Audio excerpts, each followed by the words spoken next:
Hello dear students, today we will discuss about class 9th chapter 1 real numbers. So we have already discussed in our previous class like irrational numbers, properties of irrational numbers and how to represent an irrational numbers in a number line. So today we will discuss about real numbers and how to rationalize a numbers and the laws of radicals. So first of all we discuss real numbers. So what is a real numbers? So a number whose square is non-negative is called a real number. So what is non-negative? Non-negative means, for example, if I write 2 square means the power is or the square is positive. So here I write 4. If I write 2 to the power minus 1. So here the degree or the power is minus 1. So here we write 1 upon 2. So this type of numbers. So a number whose square is non-negative is called a real number. So both rational and irrational, both numbers are called as real numbers. Clear? So now we will discuss about rationalization. So what is rationalization? So now we will discuss about rationalization. So first, what is rationalization? Suppose we are given a number whose denominator is irrational. For example, I write 1 by root 2. Here denominator is irrational. So suppose we are given a number whose denominator is irrational, then the process of converting its denominator to a rational number by multiplying its numerator and denominator by a suitable number is called a rationalization.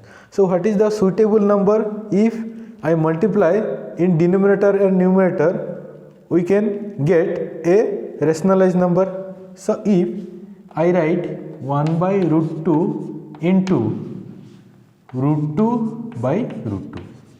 So we write root 2 into root 2 is 2. So the denominator is rational and 1 into root 2 is root 2.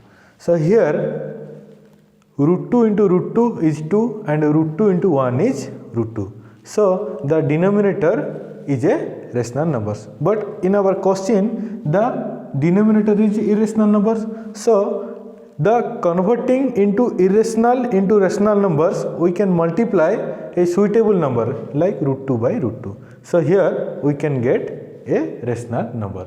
So this is called a rationalization. So now take another example. 1 by 3 plus root 2. So here 3 plus root 2 are present in denominator. So here the denominator is irrational. So if I rationalize the denominator, so we can multiply a suitable number to rationalize. So here I can write 1 by 3 plus root 2 into 3 minus root 2, 3 minus root 2. It is the suitable number. So if 3 plus root 2, here 3 minus root 2. So this is a identity of algebraic expression like we have already known.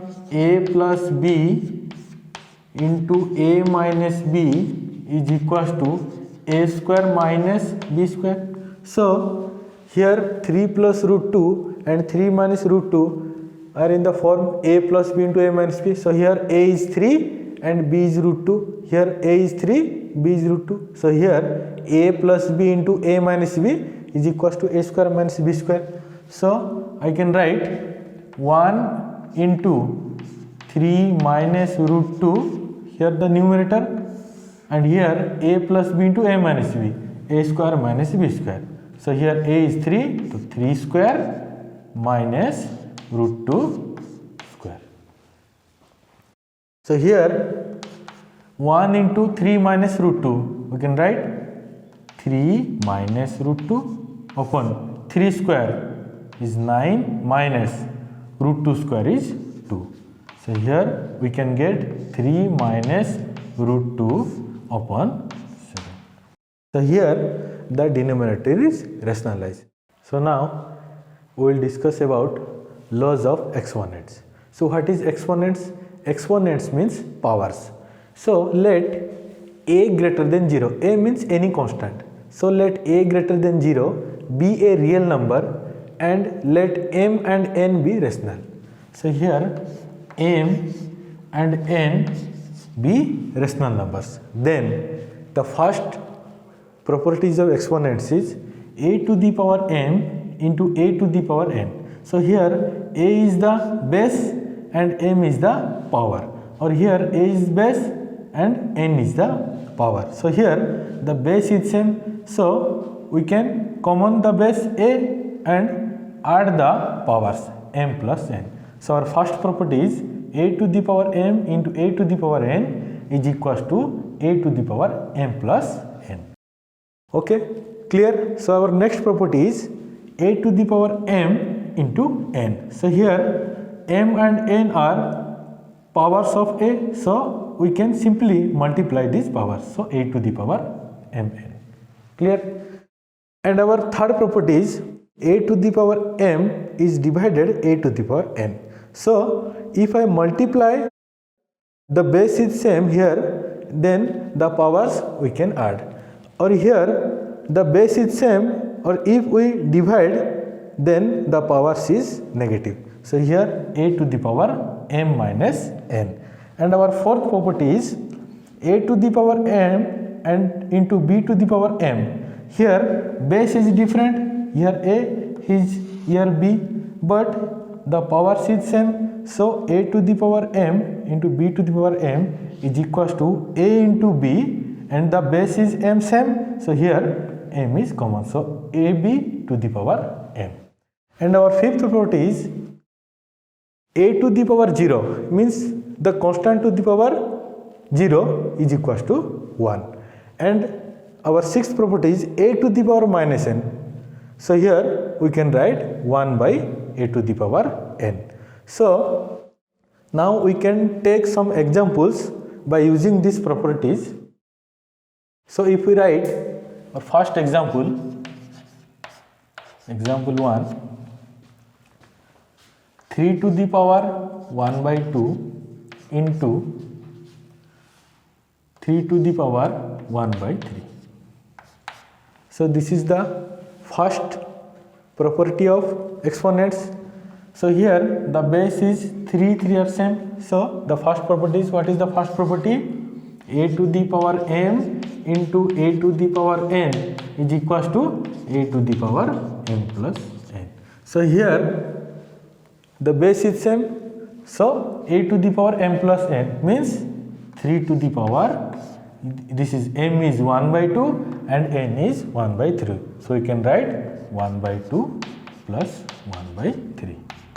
So we can solve this fraction. So 3 to the power, the LCM of 2 and 3 is 6. So we can get 3 plus 2. So we can write 3 to the power 5 by 6. So the answer is 3 to the power 5 by 6. So now take another example. 2 to the power 4 into 3 to the power 4. So here the base is different, but the powers is same. So here which property is used? A to the power m into b to the power n. So here ab to the power m. So here the base is different, so 2 into 3, but the powers is same, so 2 into 3 to the power 4. So 2 3 is 6, so 6 to the power 4. So this way we can get. So now our another example, takes another example, 5 to the power 2 or 5 square upon 5 to the power q. So here the properties, this is the division properties. So a to the power m upon a to the power n is equal to a to the power m minus 1. This property we can use here. So we can write 5 to the power 2 minus 3. So we can get 5 to the power minus 1. So what is 5 to the power minus 1? Our last property, property number 6. A to the power minus n is equal to 1 by a to the power n. So we can write here 1 by 5 to the power 1, or we can get 1 by 5. This way we can solve this problem. So now take another example. If we can write 5 cube into 2. So here the property is a to the power m into n. A to the power m into n. We can get a to the power mn. So here 5 to the power 3 into 2, 6. So we can get 5 to the power 6. So that's why we can use this property, you can solve this question. So up to this clear? So today we have discussed rationalization, laws of exponents and some properties of exponents. So our next video is going to discuss about NCERT exercise and some important question of exercise. So this is very helpful for your exam and do must watch. Thank you.